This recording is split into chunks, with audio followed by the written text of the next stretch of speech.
حکیم وزارت سرګردانه کړ. مخامخ خبرې خو څوک جواب نه لري. السلام علیکم ګران دوستانو، ستړي مشي. هیله لرم چې جوړ روغ به وي. د حکیم الکوزي په ملاتړ د ولسي جرګې یو شمېر وکیلان هم را میدان ته شوي دي او نن یې د عامې روغتیا وزارت له مسؤلینو سره ګډه ناسته کړې ده. حکیم الکوزي چې ادعا لري چې د کورونا وایرس ناروغۍ لپاره یې داسې درمل جوړ کړي دي چې د کورونا ناروغ په 3 ساعته کې رغوي، خو د عامې روغتیا وزارت خلکو ته وایي چې د حکیم الکوزي درمل زهر دي او خلک یې له خوړلو څخه ډډه وکړي.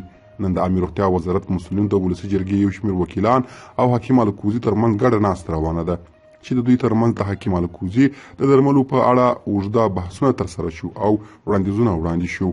حکیم الکوزي یو ځل بیا د عامې روغتیا وزارت مسؤلینو ته چیلنج ورکړ چې که یې درملو د کورونا ناروغ جوړ نه کړ نو هغه به خپل لاسونه غوڅ کړي. خو د عامې روغتیا وزارت مسؤلینو وویل چې دوی نشي کولی هغه درمل چې له کلینیکي ازمایښت نه وي تیر شوي خلکو ته یې د کارولو اجازه ورکړي.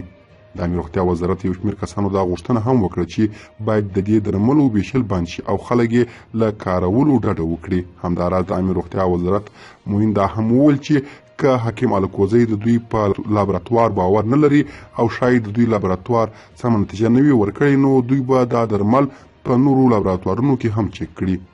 د ولسي جرګې وکیل سید احمد سیلاب د عامې روغتیا وزارت مسؤلینو باندې سختې نیوکې وکړي او ورته وویل چې دوی باید دا درمل په دقیقه توګه وڅېړي، که ګټور وي خو باید ملاتړ وشي او که نه وي نو دی بند کړل شي. ځینو نورو خلکو هم ورته غوښتنه وکړه او ویې ویل چې باید دا درمل ملاتړ شي او یا هم بند شي. که دا درمل په رښتیا هم زهر وي نو باید چې حکیم الکوزي ونیول شي. حکومت ولې په دې هر څه غلی دی؟